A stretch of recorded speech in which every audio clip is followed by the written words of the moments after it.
The Botswana National Assembly, just the day before we filming today, turned into a theater. Yeah. With the HE, in terms of the lecture around law, and obviously the hot debate with the bill, the constitutional review, where there's a push to actually establish a constitutional court as soon as possible before the overall process of constitutional.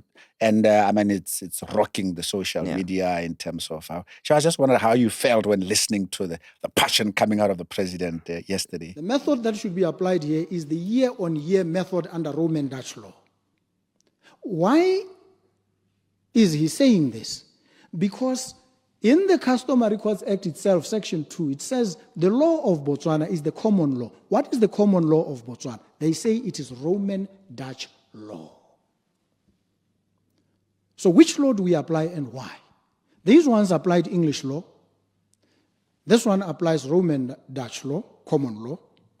And the outcome, calculation year on year, Justice Pakrin, the appellant was to be awarded 1,076,000 pula 842.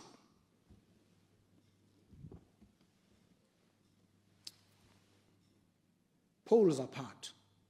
Same case, same matter. The amount 582,211, 1,076,842. Democracy I always tell people that when Advocate Duma Boko is speaking, I see it. And I always say I see it. Even when I'm in a conversation with him, I tell him, whenever you talk about the future, I see it, So yesterday was just a free masterclass. And for those who didn't listen, it's quite unfortunate, but at least we have technology now. You can always go back. But it was just a pure masterclass of what legislation is about. And him trying to convince the whole country of the importance of going this route. So I think the man is quite good and is one of my inspirations. When I grow up, I'm gonna be like Duma Boko. When I grow up, I wanna be like Duma Boko. He was in his element, spicing with a little bit of Latin here and there.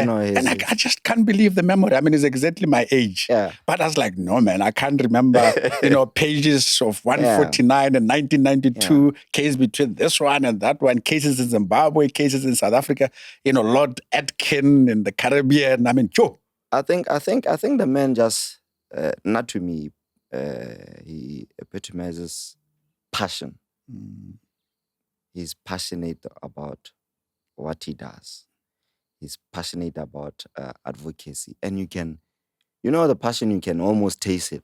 So that's how he is, and he's just a passionate man about law, and now that passion has actually morphed into the love for the country, which is the patriotism, So I think is for us young soldiers behind him, we get excited and recharged every time. So we'd be like, and I want to be like, I'm sure it's also quite amazing. Exactly. Also being, people complain about leadership. In other words, whether people agree or disagree. Yeah.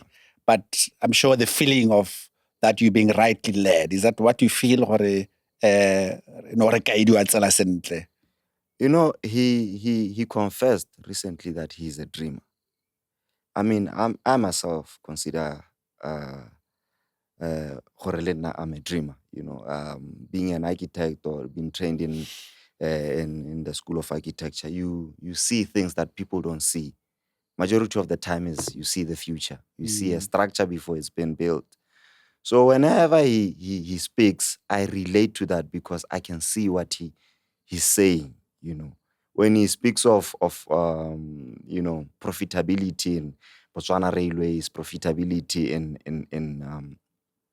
Air Botswana, BAM, the Botswana being spectacularly different in the next 3 years. I see that because, I think I've been designed like that. I can see the future. I can see what he's saying in that regard. So when we talk about having a speed train, and it's actually those people that are considered crazy that ultimately that change make the world. world. Yeah, I think it's Steve Jobs who said that. Yes. But I mean, he said he's a dreamer, and when he says that, for us who actually believe him or who see what he's trying to achieve, it's marvelous to be living in those times. And you're not just sucking up because he's your leader. I'm not looking for ministry. I'm not looking for anything. Yes. But I would rightfully say it. Even if I was just an ordinary citizen, I would definitely say it. Sure. Yeah. And I think I'm not the only one who feels like that, because this change was brought by young people. And it's young people who yearn for a better future. Transformation. Yeah, for transformation, that actually voted this party into power.